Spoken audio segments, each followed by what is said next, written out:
What's up, everyone, and welcome to NSFW, an after-hours podcast where we give it to you straight about the new world of business. It's August here in New York. It's about 8,000 degrees out, and with the humidity, it feels about 9,000.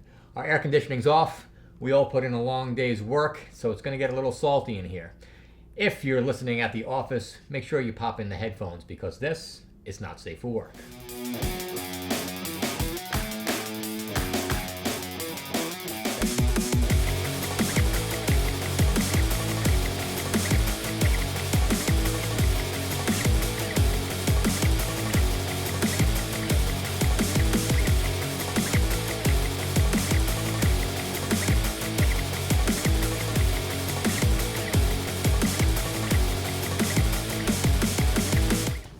What's up, everyone? Jesse here from Generations Beyond. To my right, Jesse Viola from APM Shipping Services and Viola International. And we're usually the two guys that are kind of on the forefront of digital technology, digital marketing, trying to help you push your business into the future of digital marketing. But today we kind of flipped the script up.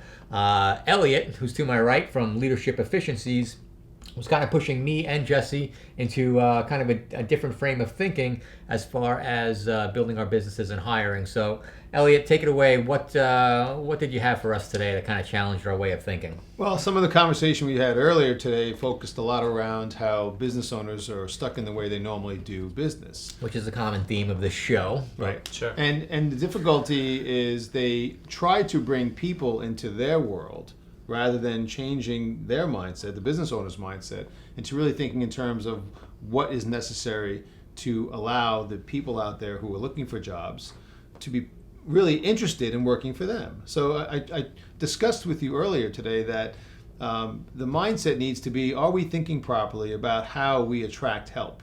You know, are we looking at the business and saying, gee, I'm trying to do business as usual. This is the way I've always done business. This is how I hire. This is how I train. I can't find good quality help. I need to find good quality help. Rather than changing the thought process up and saying, what do I need to do in my business? How do I need to change my thought process? How do I need to change as an owner of a business to allow myself to be more interesting to the population out there that would be my workforce? And if we talked earlier about, generations, where you've got a really good cross-section here today, just the three of us, of baby boomers, Gen Xers, and millennials. The dreaded millennial. So between the three of us, it's interesting because you got the baby boomer who's really the guy saying, you need to change your thought process about getting people in. What are your thoughts about, hiring? How do you look at how you hire your business? Well, I'll tee it up for Jesse, and then he can go off because he's coiled and ready to go on this subject. But basically, I think every business owner is out there making money. You get very romantic about how you make your money, and you never want it to change. You want to stick to the non-digital world and face-to-face and how you've always done it. And what you brought up today and what we brought up, when we were discussing with other business owners, is everyone's out there looking for that, career employee that we hire once, we train once, and we just, we go on cruise control and they're with the company until they die. It's a great comforting thing. But maybe, in the same way we change the way of getting our message out there about our business, get the message and get the position and how we run our business differently to, maybe meeting the needs of the traditional millennial mindset where that career employee is not here. We need to start structuring our positions in our company as a 6-month, find, a year find, and kind of structure it like that and know ahead of time, this is how we're building these positions. They're coming in, they're getting trained, they're getting out, and we're moving along. Take it away. I know we talked earlier about, time frames and are we realistic to think that we're looking for long-term employees and is it more of a short-term cycle but I mean, we talk about it a lot, off camera and the stuff that we do, and you hear it a lot. I have these, millennial kids that are working at my company, and they're on Facebook all the time, and they're always on their phones, and then we deal with this issue of the not being able to hire good talent, people not being reliable, them not seeing the vision and whatnot. I think a big part of what we were talking about today that kind of hit me big, and I am a millennial, was that when you look at, our market, you look at Long Island, you look at, what it costs to live here, and once upon a time, it was like the value that we as entrepreneurs and business owners are providing to people is the job. So that's what we're providing, the job and the paycheck. But at the end of the day, I think right now, that doesn't cut it anymore. We have to think deeper about, well, what's the value that we're providing? We're asking these people to come in and give 110 fucking percent to build our dreams, to build our life, and make our world continue. And we're offering them, not that much money. Well, we pay for the position. You don't pay for the person. So if you're hiring a secretary or if you're hiring a laborer, the market is what the market is. But which is funny, like you said. I mean, Elliot brought this up, and unexpectedly, that we have to start changing how we think about, what are the motivations, what is the value, and I think that, I'm excited about it because relatively young guy and a lot of time to do it, and we're kind of at the forefront of this emerging place.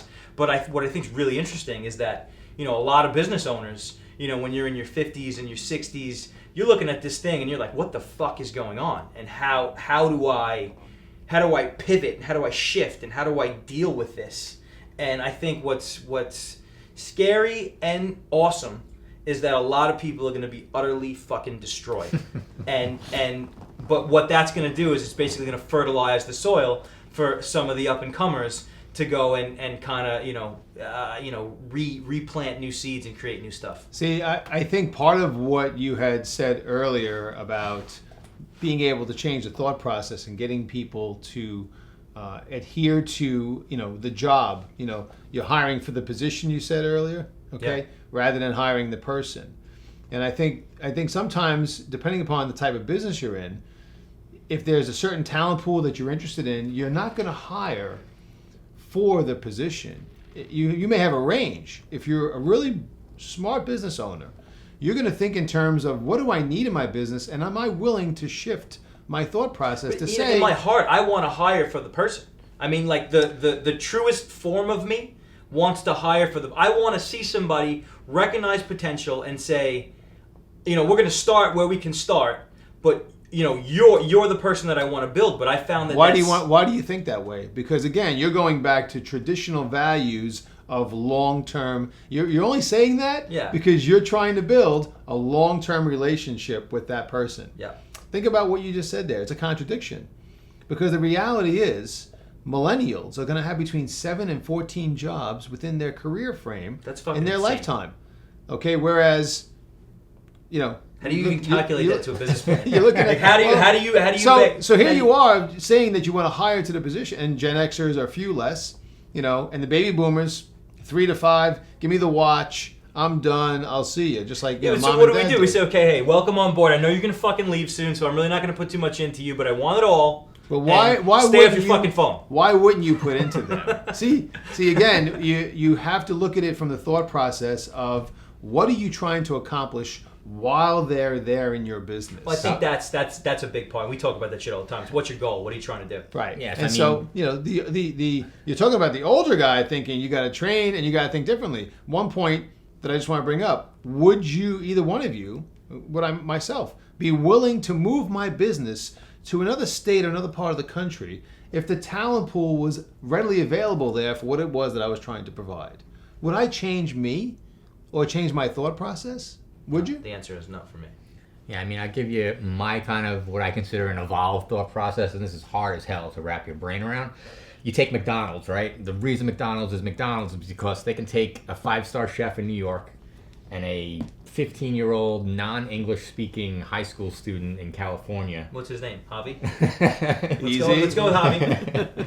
I'm Hispanic, I can do it. And they will put out the Partially. They'll put out the exact same hamburger. Tastes exactly the same. Okay. Right, so wouldn't it be amazing if, you're talking about those people, hey, come here for 6 months, we'll do, you put in minimal effort and you fuck off and gone. Okay. Wouldn't it be amazing that if you could take any position in your company, get it to a point where you could train a non-English speaking 15-year-old high school student. That's Michael Gerber, E-Myth, that kind of thing. But you come on board and they're gone in a year, you phrase it like, you come to Generations Beyond, within 3 months you're a baller. a year later you're worth twice as much when you and started. And we're twice the better for it. Exactly, and you're off. Everybody wins, and the machine. But keeps what's going. crazy is that, in a professional and service environment, that's expected. So when you're talking about the skilled workforce, if you're able to look at the skilled workforce and say, educated, non-educated, career contractor, if you're working in a trade, the more your experience, whether you're an electrician who's just starting out versus a 15-year electrician, it doesn't make a difference if you're a professional, non-professional contractor, tradesman. The point is that as you receive OJT, right, on-the-job training, you're increasing your own value. You're also increasing value to the company. So the question is, what are you doing to embrace and keep those people there? Depending. I mean, are you? If you're not, then the owner's doing something wrong. Yeah, you're right. And again, the owner's doing something wrong in the sense that they didn't decide if the person sitting in that chair is the right person. Sure. Do I have the right ass in the right chair? Yeah. Or what am I not doing to ensure that person is going to become better at what it is that they do? Well, that's really the game right now, and goes back to the theme of what we've been talking about today. It's the revamping of the thought process. Yeah. It's going back to the drawing board and saying, what am I trying to accomplish here? And it goes further back to what we talk about often as well is, did you go into business to buy yourself a job? Did you go into business to say, well, I'm the first guy there in the morning and I'm the last guy there at night and I fucking work more hours than everybody and I know everything and everything flows through And what's the driver of that? I think what's the driver that? of that is... What are you describing right there? I think that's just false ego. It's ego. You're talking about the ego because people are trying, when they say that, they're trying to reaffirm their belief of why they do what they do. It's like they're selling themselves on the shitty life. It's no different when you turn around and watch people driving the fancy car. I remember the fancy car commercials were the great. The guy driving the Porsche, the Mercedes, the BMW, the Jaguar, and they had little labels on these people that were driving them. What are you trying to accomplish with that? Or are you buying the car because it's what you enjoy driving? Are you trying to send a message, or are you trying to feel very good about what you're doing yourself at that moment? And the business is no different. And again, I guess because I'm cynical in a sense that money is always tied to people's decisions. People are always making their decisions around money, and do they ever take on a job or a career or stay within their companies because they love what they do or because they're making a lot of money? If you ask a doctor why they like cutting people open, they'll tell you because they're going to turn around and say, I enjoy it because I'm saving lives. Or I enjoy changing people's lives. Well, they might say I enjoy it because I make my Ferrari payment every month and it's right on time. Very, very rarely will you hear somebody say it's all about the money. Yeah. When they're doing something that's of a higher level. Well, this morning I actually was listening to a podcast with Tim Ferriss and Tony Robbins. And Tony Robbins said something to the effect of success without fulfillment is bullshit. So that's what we're talking about, right? So you can have all of the success. He was talking about Robin Williams. He was saying about this guy, just line up the accolades. He had a monster hit television show, did that. Made 100 million people across the world laugh. Everybody loved him. Incredible family. Won an Academy Award for not being funny in Good Will Hunting. Did everything, and this guy hung himself in his fucking house. And his thought process was because the drivers that somewhere along the line the psychology was broken to where the drivers of success versus fulfillment are very skewed for people, and because we push ourselves towards things that really are intangible. I don't know if we have enough information to make that comparison to Robin Williams. Because I have statisticians outside files. Right. Well, I'm just saying, as far as a word is, again, yeah, sure, not to get hung up on that, because there was also supposedly an illness involved where he was trying to save himself and his family from that level of illness. Well, Tony will break down on the illnesses. It's he says it shit's in your head. Right. Well, listen, and he's really big. I wouldn't fuck with him. Perception may be your reality, but that's He's huge. He's so big. Your perception is your reality. I don't necessarily know if I'm going to agree with it. We can agree. I don't know. Yeah, man, that's a deep one. That's right. Probably a whole podcast dedicated to that. Right, but when you talk about why people go to work every day versus why business owners own a business, there are people who can turn off at 5 o'clock. But there are business owners who cannot turn off at 5 o'clock. For the reason being that they become the business. And I had this conversation with my wife. When I was in accounting, she would turn around and say, well, you can leave accounting. You can leave that profession. And I'm like, I'm an accountant. And she flat out said to me, accounting is what you do. It's not what you are. And that blew me away, because for 20 years of doing it, I felt like it was what I became. And then when you start to peel back and say, you know what, I'm getting out of this because I'm not fulfilled, I'm not happy, then you start to realize focusing on what it is that you truly love brings more than just the reward of money. But I think that, you can definitely attest to this too, is that I have a very hard time turning off. However, if I'm doing work that I like, it doesn't bother me.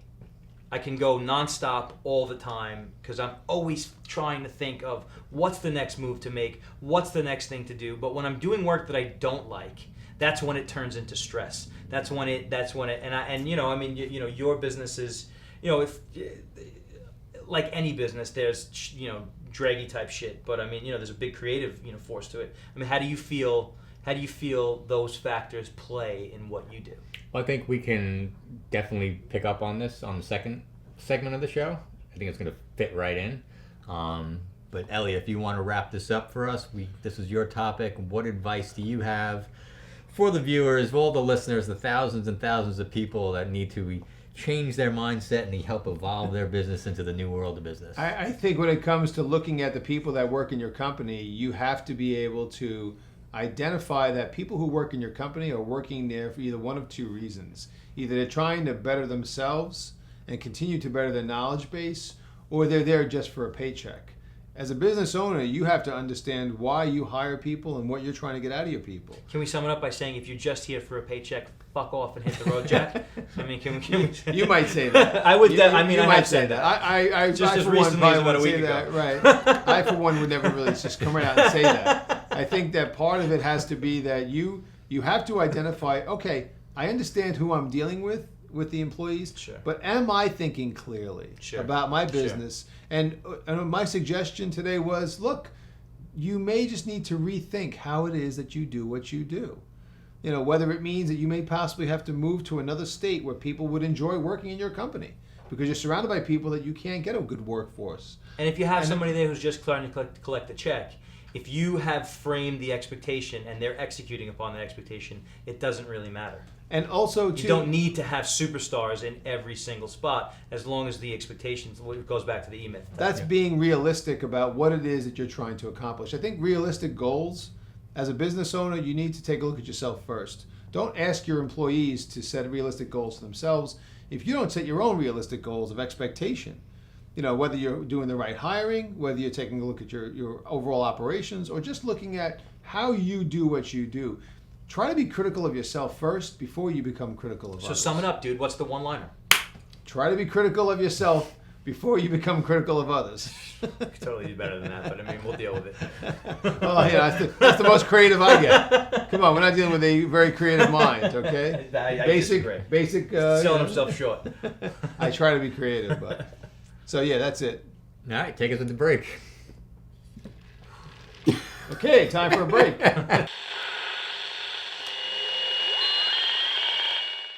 Welcome back, everyone. Last episode, Jesse had two requests for the members of the show. First one was be on time to set, and what was the second one? The meditation challenge. Meditation challenge. Let's go around the room and see who picked up on the challenge. Yikes! And yikes! 2 strikes, motherfucker. Looks like I'm done. Meditation. Let's meditate right now on this. Well, anyhow, Jesse did it. I did do it. So let's fucking talk about it. You want to give us a little preface for anybody that missed the episode last time? So last time outside the studio, Jesse rolls up on me and I'm like, levitating in my car. And he's like, dude, what the fuck are you doing? And I proceed to, spill the beans and say, listen, man, I've been, past year I've been getting into meditation. I have this app called Headspace, and it's, guru free, no crazy hippie mumbo jumbo. For all you fucking liberals out there. Just kind of brain exercise type stuff. And I've really gotten into it as I feel that, life is crazy. Got a lot of balls, a lot of plates on the stick, like Elliot says. and it's been a help, and I enjoy it. And how did you find it? So it was a 10-day challenge. I completed the challenge. I then purchased my year subscription. Where's my commission headspace? This is not a fucking game. Wow. All right. So it's all about the Benjamins. That's right. It's all about the challenge. Don't get it twisted. It's all about the challenge. So if you didn't challenge me, I would have never have done it. So right. I think I may be kind of not getting the proper thing out of it, because Andy, our little meditation guide, talks about how, this is a skill and he takes you to the certain level. So right away I'm like, I want to be the best at this. I wonder what level Jesse's at. If I do this every day, can I surpass him? That's not the purpose of meditation, is it? No. Okay. No. So it's cool. I'll give it a shot. He definitely has a good sales pitch. Definitely not fluffy, fairy stuff. I like the fact that it's tied into a skill set. Definitely a way to train your brain, improve your brain. So I'll give it a shot. I went through the 10 days. I'm about 5 days into my level 2 challenge. Okay. So I'll keep everybody posted. I dig it. I think what's cool about it, what's most notable to talk about, because everybody's gonna have their own experience, but I think what's cool is that, like, he gives an analogy of like being in a hurricane, but being in like this glass bubble, and you're like sitting in the middle of the hurricane, and you're in the glass bubble, and the hurricane is happening, you're inside of it, and then all of a sudden, the storm passes, and then the sun comes back out, and it's like, we can't control the shit that happens to us. We can't control what goes on in the world around us. We can't control how other people act. But the only thing we can have some sort of control over is us and how we react to things. And it's like, I think the ultimate goal and the ultimate skill that you're building is the ability to reduce your emotional involvement in everything that happens. Whereas like, something's going to happen, you can, and it's, on such a deep, cognitive dissonance kind of level, but you can train yourself out of the reactions of, being so emotionally upset that this thing went wrong or that guy fucked me, and it doesn't mean that it's not negative. It doesn't mean that there isn't a negative repercussion that happens because of it, but you can get better at your ability to not react. And when you really dive deep into that, and all of the shit that happens to us, we can get real trippy on this. We're all gonna fucking die, right? So nobody knows when, nobody knows how. But in the meantime, we have this life that we live. So if you can get better at not sweating the small stuff, then I think the quality of your life overall is just going to go up. And that's my dial in on what I do with it and why I do it. Yeah, Elliot, it's no different from Elliot's point of view, where your brain wants this lifelong career employee. It actually takes work, and it's not easy, and it takes up a lot of real estate to figure out how to take advantage of those 1 year long.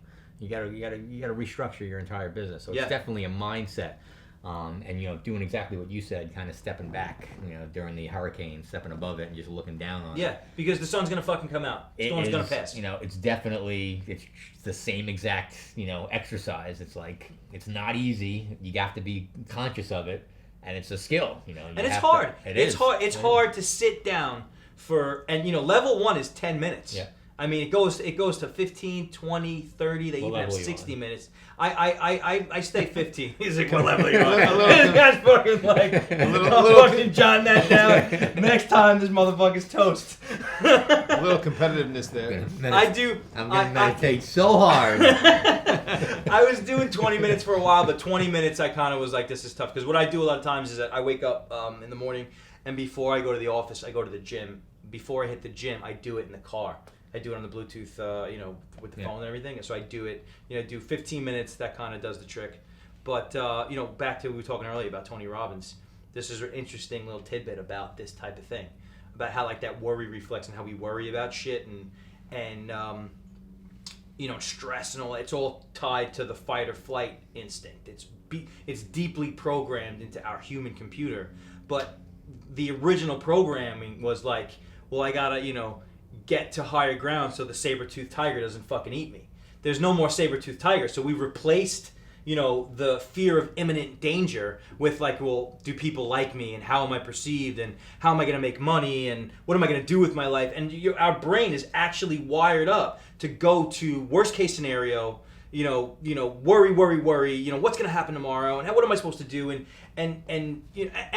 different people have different levels of it. And I know, I think entrepreneurs and A-type people that do business and do a lot of stuff like we do, I think tend to have a little bit more of the overactive. I know that I do. There's definitely more options than if maybe you were a career employee. Yeah, 100%. And you have to worry about one thing, keeping your job as an entrepreneur. I mean, I started... You have all these options to worry about. No question. And I started doing this stuff because, like, I would be, I'd get home from work, and I'd be, getting ready to eat dinner with my family. And I'd be thinking simultaneously about, like, the two different businesses, retirement plan, what am I eating for dinner tomorrow, fucking, what's the stock market doing today? I mean, all at one time. Like, and you would not be actually interacting with the people at the 100%. Completely not there. You just described my entire interaction at the moment where I decided to leave my job. That's exactly what happened. I was disconnected. So, and when you describe that, you're describing people who become disconnected from the lives that are going on around them. Yeah, 100%. Right. And 100%. But is it really, that fight or flight converted to everyday life? Or is it that we as a society, we're raised in an environment where it's all about, where we're conditioned to believe it's about materialistic things, that we have to have certain things. And that fight or flight has been shifted to, BMW, Mercedes, flashy, look great, sure. Look great, be on the cover of all these different magazines and be something that we're not. It's fear. I mean, I heard somebody say, like, businessmen and like entrepreneurs always say, like, no, it's not fear, it's stress. But if you want to go to the deep core of stress, what it's fear. It's the fear of not measuring up, not getting what you want, not getting what you think you want. I don't know if I agree with that. And I'll say, but I think I can't speak for others. I can tell you myself that any stress that I may have been exhibiting at any point in anything that I've ever done may have been, the cause of that may have been because of my own desires to try to achieve things. Yeah, but wouldn't you equate the stress being the worry that you might not achieve? No, it's more about being so focused on the end result and not enjoying the journey that gets you there. Sure. Because I think that whole thing changed for me as I got older. For myself, I can't speak to others, but as a person who is 53 right now, when I turned 50, all of a sudden everything started to change for me. Because you start to realize, and maybe this is tied into mortality, I started to realize I have more years behind me than in front of me. Yeah, sure. So why should I care what people think about how I got dressed? How people perceive me and when I speak to others? What kind of house I live in? What kind of car I drive? I don't care what people think anymore. Whereas when you're in your 30s, you're so focused on, I got to build my business, I got to do this. I was disconnected. Literally to the point, and I can tell you that it becomes a self-fulfilling prophecy. It's self-generated. You create that level of stress. Now you need these self-help gurus, you need these books, you need these meditations. No offense, but 20, 30 years ago, we had to go right to church every Sunday and pray for an hour. So, that's what we did. Yeah. That's what we did. Okay. Well, I mean, I hate to pull out the church thing. Well, I don't care what kind of formalized religion. It's all. Ultimately, it comes down to whatever you assign the space to. It's a preset. You know what I mean? Church is your preset. You know what I mean? But it's whatever you assign the place where you can let it go, and let that just play out. We're all gonna die. Yeah. And I was listening to Sirius XM radio one day, and you got Pitbull on. Listening to Pitbull. My daughters love the Pitbull station. Right? You mean like the Pitbull. the singer guy? Yeah, the singer Pitbull. Okay. And he's sitting there talking about the fact that they have this whole conversation, and there's a saying in Spanish, and he said it in Spanish, and he's like, what it really means is there's nobody has a happy ending. We're all gonna die. Right? It's a question of what you do with that life while you're here. Yeah, no question. But why is that so? Why is it so? It's interesting why it's so obvious, but so elusive at the same time. Because if you focus on it like anything else, it can cause depression. It can go the other extreme.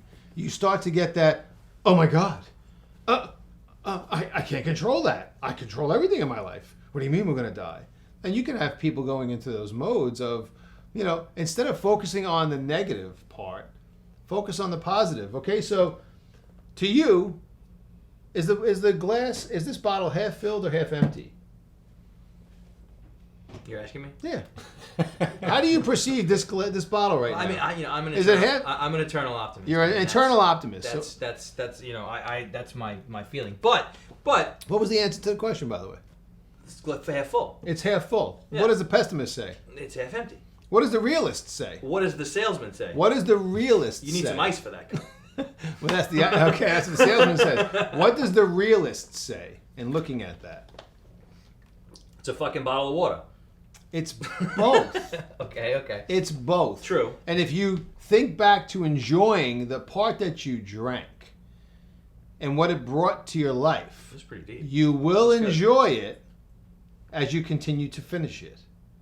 Yeah, well, that's you could relegate that to the it's not the destination, it's the journey. Okay. However you want to Yeah, compare sure. it. So when you're on your little journey of looking at your app and going into your... He's downplaying it, and he didn't. You just the didn't arrogance do it. of this guy. The arrogance of this guy. didn't do it. Doesn't have the time for 10 minutes a day, Mister. Send out, but fuck you and your app. But we'll let him go. It's not, I would never say fuck you and your app. I'd say I haven't gotten to it yet. But meanwhile, I'm going to tell you what I think anyway. It's really a matter of when you wake up in the morning, what do you see as your priority? Whether it's in business, whether it's in your personal life. And, we could talk a great story, but do we live it?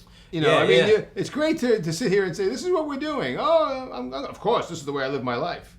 No, ain't that Well, easy. it's just as well as what we were talking about earlier. It's what's what's the point? What's your purpose? Like what are you trying to achieve? And I think when you go across a lot of people, and it's not for a lot of people, that's not an easy question to answer because people are just going through the motions and just doing what they do without a lot of good answers for maybe because they've never had the opportunity to truly find what they label as their happiness. A lot of people are fearful of being happy, believe it or not. Because happy may mean that they've now accomplished something, and then there's that fear of it ending. Well, and I also think, too, it has a lot to do with, education and the way of socializing. We talk about millennials a lot, and it's like millennials are bad, and there are a lot of negative things. But I think one of the real positive things about the millennial generation is that there's a lot of resources, there's a lot of talk, there's a lot of push to, don't go get a job. Don't think about what degree should I get so I can get a job and have benefits, but think about what is it that I like to do and how do I put a little bit more time and energy into finding how I can make money with that. So there you have it, guys. If you want to take the 10-day challenge for yourself, check out headspace.com. Jesse, do you have any advice with all the experience you have for Elliot to relax his body for the punishment he's about to receive for not taking the challenge? Just breathe, bro. All right, bring out the Guinness.